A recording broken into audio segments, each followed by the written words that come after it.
Ma tahtsin Indrekule kõigepealt kohe väiksed parandused ja ma ei ole 10 korda käinud, ma olen täpselt 10 korda käinud. See kuulsusrikas pilt, mida te siin näete, on ka minu oma muuseas. See, kus nad lähevad mitte selg ees, aga selja tagant pildistatuna Lapimaal.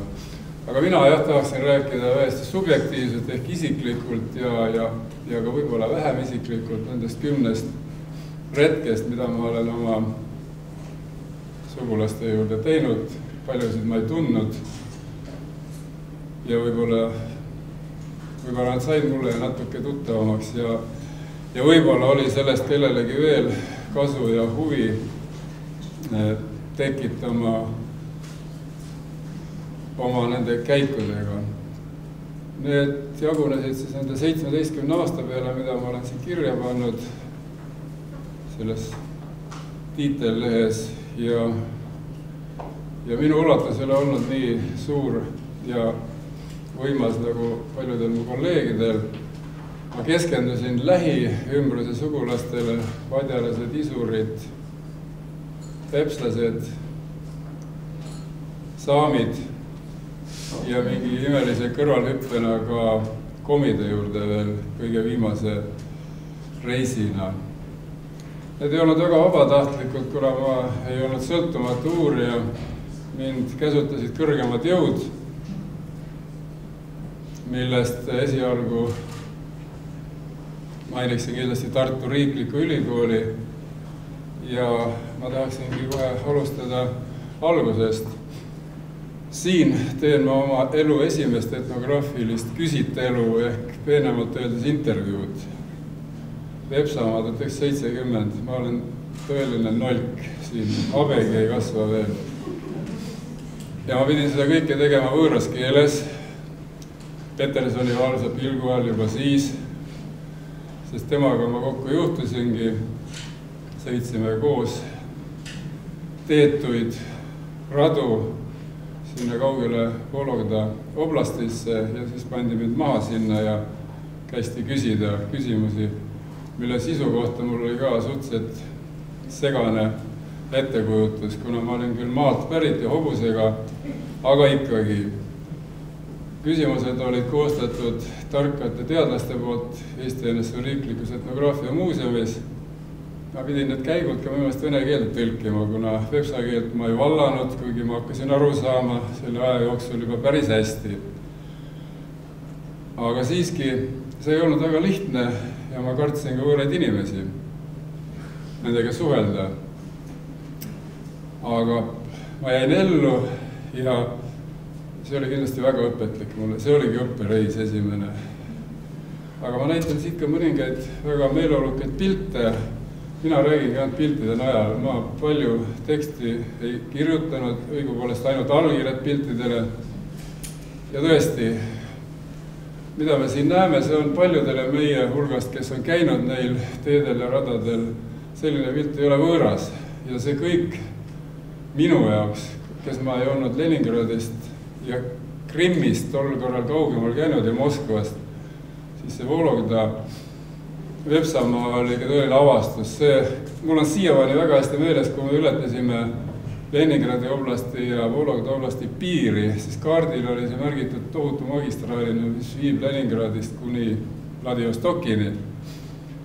Kui tuli piir, siis lõppes ka tee, nagu noaga lõigatud, oli asfalt ja siis järgnes sellele 50 meetri laiune liivariba, nagu see, mida tegid piirivalvurid meil randades. Aga ma avastasin selle paljudki. Näiteks see Vello Kutsari pilt siin tõepoolest avas väga paljuski ka minu silmi nõukogule tegelikkusele, mida ma olin senimaani õppinud raamatute järgi ja olin suhteliselt sinisilmne siiski kõigele vaatamata, mida mulle onud ja tädid ka oma suguseltsist püüdsid sisendada, aga ma olin siiski suhteliselt siniste silmadega, kuigi mu silmad on pruunid. Aga kui me seda pilti vaatame, siis tõesti, seda võiks nimetada jõhkraks kirsaminimalismiks, mida pidid inimesed harrastama nendel aladel ja mitte ainult nendel aladel. Ja jah, see oli õpetlik reis mulle. aga need väikesed valgepäised lepslased, tõepoolest meile väga kodused ja ühte nägu nagu seakartulid, nagu üks mu hea sugulane ütleb. Ja tõesti, kui te neid vaatate, väga sümpaatsed. Kes siin rääkis enne lepslastest ja räägib veel võib-olla, siis see pilt on talle kindlasti teretulnud. Antropoloogidega oli mul juttu ennist. Nii, sümpaatsed poisid. Ja siis sellele ka lisame väikese idülli siis Vepsa perest, kus söödi sel ajal nii nagu, mina ei mäleta, et minu kodus oleks veel söödud ühest kausist lausa, aga seal oli see väga tavaline ja siin me näemegi seda, kus nad kõik võtavad ühest kausist siis rusikatega ja kõik on õnnelikud ja noormees, et pereisa suitsetab kõrval, mis praegu on ikkagi väga out igatpidi, tuleks minna tänavale suitsetama. Ja samovar huubas ja kõik oli nagu päris. Aga siin on juba ülikool lõpetatud, juba kasvab habe natukene ja siin ma olen siis jõudnud oma esimesele Vadjamaa ekspeditsioonile, kuhu mind saatsid ka kõrgemad jõud, seekord küll Eesti NSV Riikliku Etnograafia Muuseumi lähetusel. Ja räägin siin ühe vanema, ühe kõige vanema Vadja mehega. Vadja keel on väga lihtne, sellest saab aru küll, aga rääkida ei oska. Enamasti etnograafid ju ei ole suured keeleteadlased, kuigi me saame aru, aga me ei kõnele, ei seto ega muud keelt peale kõige levinumate keelte. Aga mees oli sümpaatne ja juttu jätkus kauemaks, nagu näha isegi siin posti otsast tuli kirjutada üles lugusid ja asju. Selle mehega me kohtusime ka veel hilisematel aastatel mitu korda ja ma arvan, et meie hulgas on siin veel keegi, kes seda meest mäletab. Sümpaatne vana oli. Aga Vadjamaal juhtus asju, vahetevahel täiesti üllatavaid asju ja mõnikord ka natukene hirmutavaid asju, aga mitte midagi väga traagilist, aga dramaatikat siiski jätkus. See ei ole lavastatud pilt, see on päris. Aga me tulime ka sellest välja, muuseas aitasid meid selleks, et me uuesti saaksime sõiduasendisse Nõukogude armee võitlejad koos eesotsas ohvitseriga, kes aitasid meil bussi püsti lükata ja sõita sinna, kuhu vaja, esialgu miilitsajaoskonda, anda seletusi, mis juhtus, miks juhtus, kuidas juhtus ja nii edasi.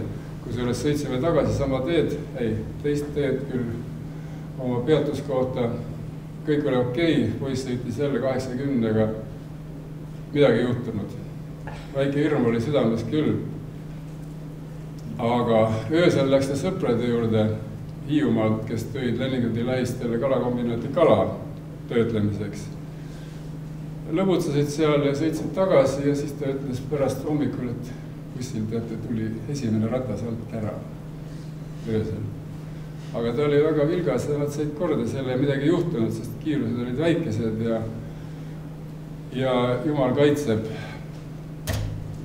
isikuid. See on jällegi väga meeleolukas Vadjamaa ekspeditsioon paljudele hästi tuntud professori Paul Alvrega. Meil oli kaasas ka Paul Ariste, aga teda ei mahtunud siia pildi peale. Tema joovastavaid jooke ka ei tarbinud. Aga meie olime väga vihma, külma ja ühesõnaga Jumala meelevalla alla pandud ja me tundsime, et ilma kange veinita me hakkama ei saa ja istusime mingis putkas ja manustasime seda ja Tanel Linnus kõik fikseeris selle väga alatult. Seda ametlikes ja võib-olla see isegi meie päevikus. Ei ole muide, see on täiesti salajane pilt. Sest see ei käinud Nõukogude moraaliga kokku, eriti veel välide moraaliga. Aga seal juhtus jah, Tanel Linnus on veel ühe väga huvitava sellise kahekonna üles kirjutanud, mis mul endalegi oli üllatuseks, aga läksime Vassili Šumilovi juurde, 1956. Eiki küsis, mis rahvusest ta on? Venelane kõlas vastus. Võib-olla nüüd passi järgi, aga tegelikult. Šumilov, venelane. Eiki, mis rahvusest olid isa ja ema? Šumilov, venelased. Eiki, kas nad isurikeelt rääkisid? Šumilov, loomulikult kodus rääkisid nad kogu aeg ainult isuri, Eiki. Nii et nad ikkagi olid ikkagi isurid siis, mitte venelased. Šumilov. Nad võisid olla, mis nad tahtsid, mina olen venelane, punkt. Vaat selliste asjadega me puutsime ka kokku oma välitöödel üldisemalt ja võib-olla siin nende eriti väikeste rahvaste juures oli see üsna tavaline. Selleks oli ju Nõukogude võim väga palju teinud, et nad salgaksid maha oma isa ja ema ja rahvuse, kuigi nad ise võisid vene keelt rääkida kaunikesti puiselt, millest oli aru saada kindlalt, et nad ei ole venelased. Aga no näete, pole teha midagi. Mina olen see venelane, punkt. Ja muidugi naised on need tammed, vanad naised, kes seal hoidsid üleval seda elu siiski suurel määral paljudes selles paikades, kus mina käisin ja ma usun, et ega see mujalgi väga teisiti ei olnud. Ja siin on ühed tõelised isuri naistammed siis kahe õe näol, kes küll väga hästi teadsid, kes nad on ja kes nende vanemad olid ja ei arvanud suugi, et nad on venelased ja ei salanud seda maha. Ja noh, tädid, nende hoiak, see ütleb juba väga palju nende enda kohta ka.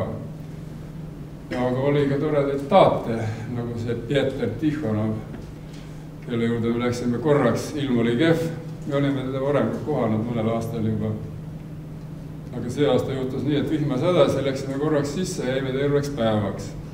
Vana kostitas meid kalaga ja siis pakkus meile salakavalalt ka tervistavat nastoikat, mida ta ütles, et tema on 20 aastat joonud ja nii paar pitsi päevas ja tervis on väga hea ja seda on pildid näha, tervis oli väga hea. Ja vähemalt teiste kohta ma ei ütle, aga vana Pieter säilitas oma väärikus igal juhul päeva lõpuni. Väga välja veetud oli ta, see on mul päevikus kirjas, ega ma muidu ei mäletaks seda. Aga see oli väga meeleolukas ja tore ja tõesti me leidsime palju ühist meie ja isurite vahel nii keeles kui kultuuris. Ta oli ka elanud Eesti inimestega koos enne sõda oma kodukülas ja vist ka isegi õppinud mingis koolis. Nii et tõenkas eesti keelt, kuna meie autojuht oli umbkeelne eestlane, Eeri. Ja siis nemad, nagu mul päevikus kirjas oli, rääkisid oma keeles jutuvärkides, et üks rääkis Eestit, teine pani isurit ja said aru ja mõistsid täielikult teineteist. Muidugi nastoika osa ei olnud väike seal. Ja siin öeleks Paaba siis Isurimaalt. Ega siin ei ole kommenteerida jälle midagi. Uhke naine, välja peetud oleku ja välimusega igate pidi ja tõesti lugupidamist väärivad naised, keda me oleme kohanud.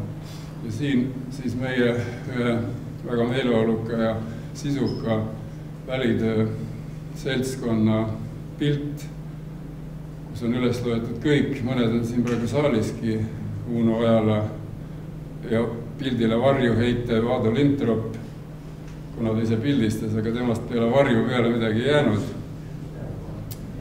Ja siis veel mitu inimest küll muuseumist ja muuseumis sõbrad, sest ainult muuseumi töötajatest olime meie Aadoga, vist teised olid kõik endised või siis tulevased või mitte kunagi. Jaa, autojuht oli ka meie mees, Armin, ta oli sama pikk kui Aado, aga ta oli raskem Aadost.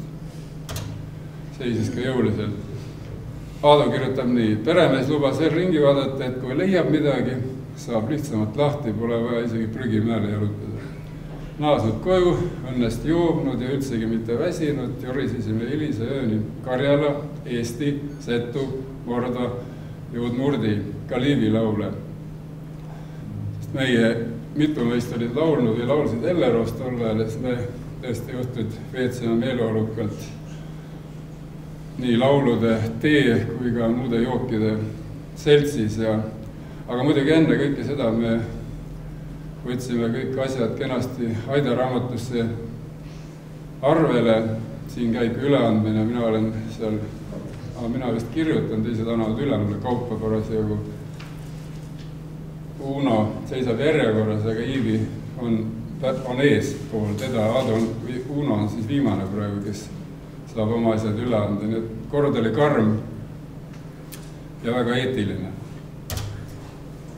aga Lapimaal selgus küll kole asi, et seal ei elagi laplasi, seal on saamid hoopis, kelle kohta ainult paadunud vene šovinistid ütlevad lapairi. Ja siis me hakkasime ka mõtlema, et järsku see laplane on eesti keeles ka ropsõna ja nüüd me ei teagi enam, et laplased on olemas, nüüd on ainult saamid, elavad Lapimaal kusjuures. Aga elavad suhteliselt hästi, sellepärast, et laplaste arv, saamide arv on Nõukogude Liidus ehk siis Venemaal olnud vist 100-200 aastat umbes sama, umbes 2000 inimest ja nad ei ole praegu ka vähemaks jäänud. Täiesti hämmastavalt peavad need vastu. Olud ei ole kerged, nagu seegi pilt näitab. Siin eelmine, tähendab, Piretil oli muidugi palju parem pilt saamide pikkusmõõdu kohta. Aga ega seegi ei ole nüüd vähe ütlev jällegi, kui siin üks Hiiu neiu, 1,72 m, seisab kõrvuti saami kütiga, kes oli väga tõsine mees, siis te näete ise, et ta mahub Hiiu neiule kaenlaale mõnusasti. Ja ta ei olnud suugi erandlikult lühike mees, aga ärge arvake, et väge vähem oli selle pärast temas.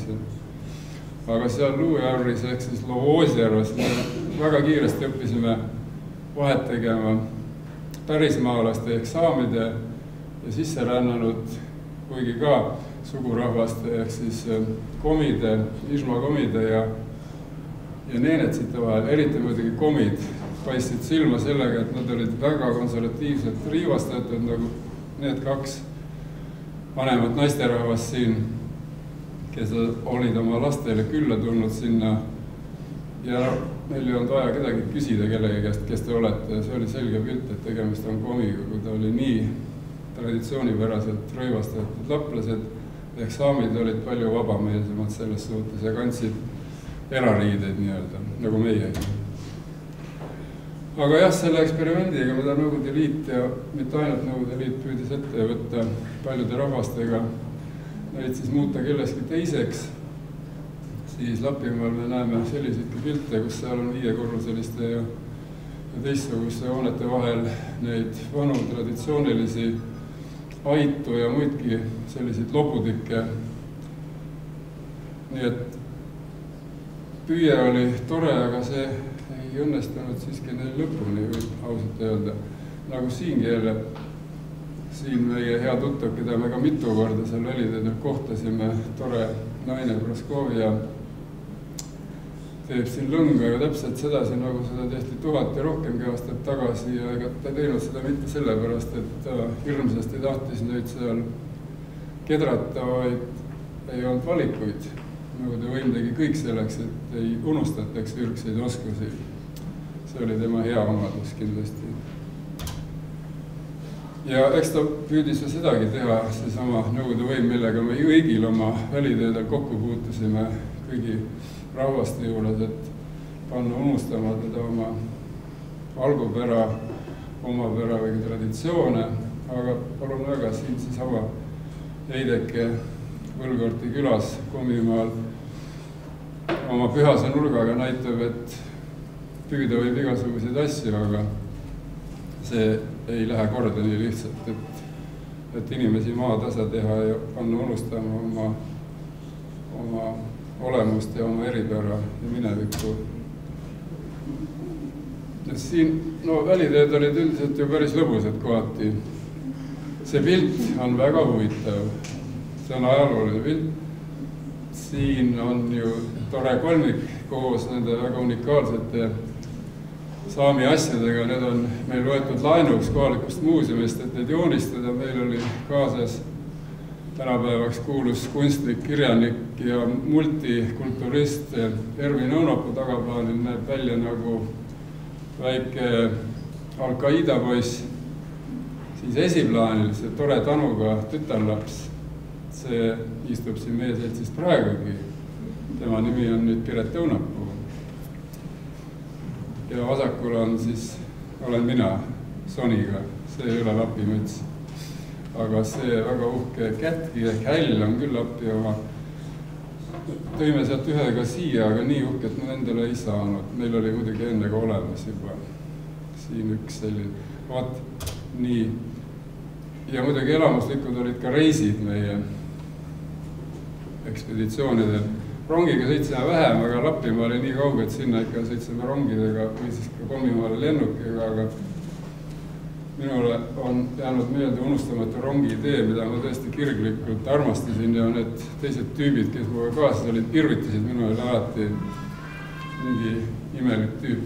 Üldse teed jõuab, see on juba veider. Ja mingid Vene rongi ideed, see on veel hullem. Aga tegelikult ka mul maitsest, ma ei saa midagi teha. See oli Aadu pilt jälle.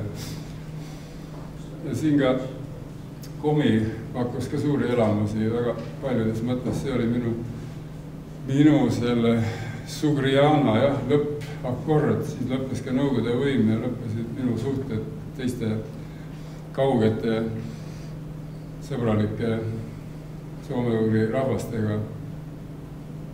Ja Aldo Luud, meie fotograaf, ütles tunnustavad, kuna mina ei olnud käinud Murdis, siis et Komi teed annavad kohati ikkagi korralikud Murdi teie mõõdu välja ja see pidi siuke olema, et kui mees on rattaroopas, siis müts välja ei paista sealt, et siis on okei, siis on päris Murdi teed.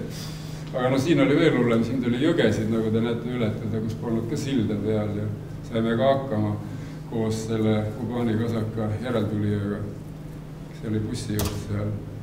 No jälle need toredad vanemad ja ka nooremad naisterahvad. Siin siis Komi näited suurepärased. Üks tuleb poest ja teine tuleb heinalt. Ja mõlemad on omamoodi stiilsed. Üks on moodsamas väljaandes ja teine tunduvalt arhailisem vastavalt ka oma tegevusalale, mida ta oli harrastanud just hetkel.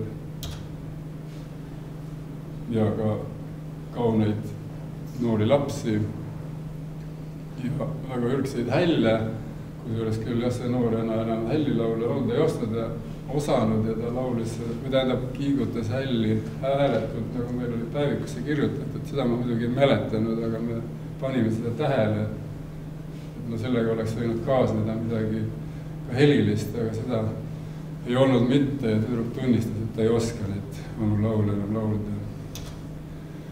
Minu jaoks kujunes päeva naelaks enne lõunasööki kohalikus külanõukogus tualetis käimine. Mingis kuurialuses oli põrandas 2 auku ja nende vastas seina ääres punasel põhjal valgete tähtedega loosung Desietava maja võbõri, siena võbõri. Ning punane kast, tõenäoliselt valimiskast, nii kirjutas Terje Alop, kes praegu kannab Anepaiu nime. See oli tema jaoks tõeline ikkagi elamus ja eks ta oli ka meie kõigi jaoks, sest ta rääkis seda meilegi. Ja siis me arutasime, et tõesti Nõukogude propaganda on kõikvõimas ja kõikjale levinud. Isegi Kemmergus ei saa käia ilma selle, et aasta oli 89 siis muide. Tänan tähelepanu eest.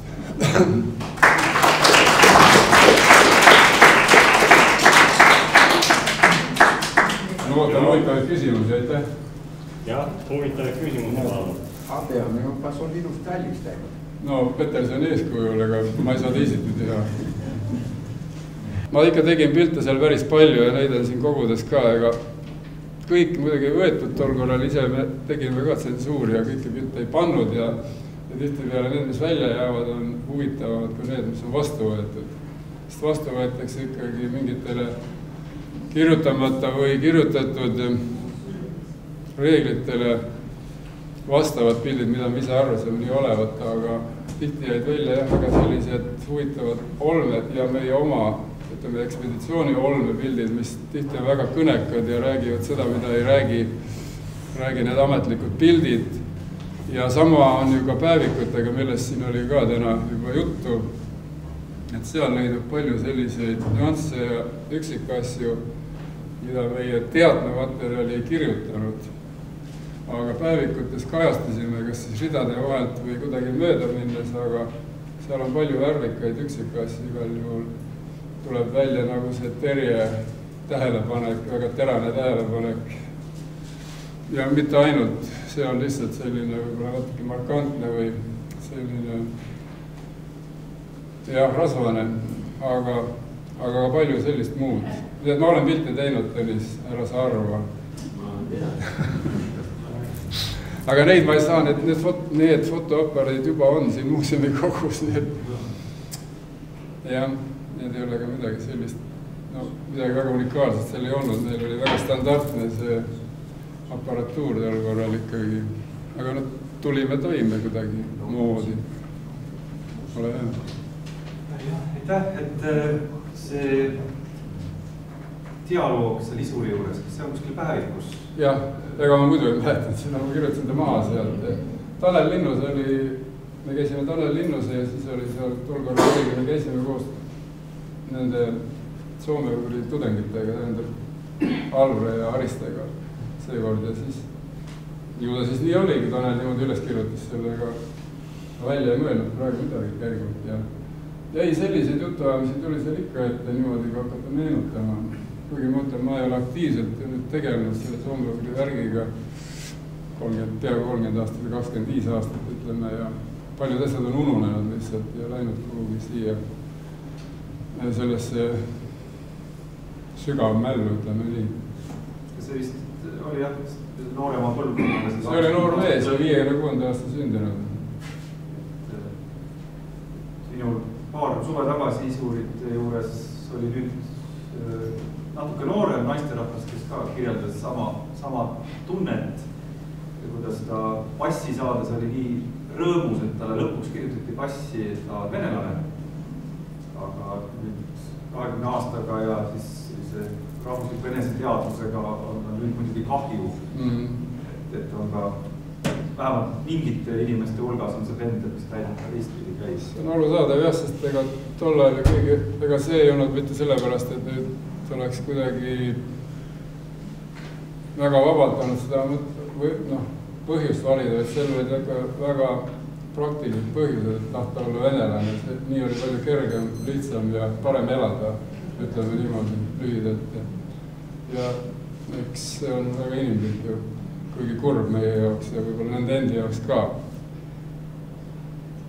Aga jah, ja teisest küljest ma mäletan sellest samast 86. aastast, kui Aadu on seal posti taga, ta ei näe praegu. Aga vaata, seal oli üks täpselt sama vana mees, kelle me siis avastasime, et ta rääkis Isuri keelt ja ütles, et ta isegi on oma pojale õpetanud seda ja me vaatasime teda niimoodi punnis silmi, et nii noor mees ja oskab Isuri keelt ja räägib ja ei varja seda, ta oli kohalik partorg kusjuures veel. Vot nii, aga aasta oli 86 ja kippus segaseks kõik see õhkkond juba. Tema igal juhul jah, seda ei varjanud ega põlastanud oma isurlust kuidagi moodi. See päevik, millest sa siin väljakirjutuses tegid, on Ernest praegu? Ei, need on, ma võtsin siit, ega ma mõtlen, need ei ole mingid erapäevik, need on meie, ikka teie, vabandust, ega. Väga hea. Jaa. Nii et ei, seal on palju, nendes päevikutes leidub ikka väga huvitavaid detaile, tõepoolest neid tasub palju hoolikamalt lugeda, neid rohkem kasutada, kui meil on kombeks olnud, sest ega ma ei ole ise ka seda väga tihti väga palju teinud, aga nüüd oli põhjus neid üle vaadata ja lugeda ja siia ma sain teile praegu selle lühikese aja jooksul on mingeid väga üksikuid noppeid tuua. Oli nagu oli. Aitäh teile!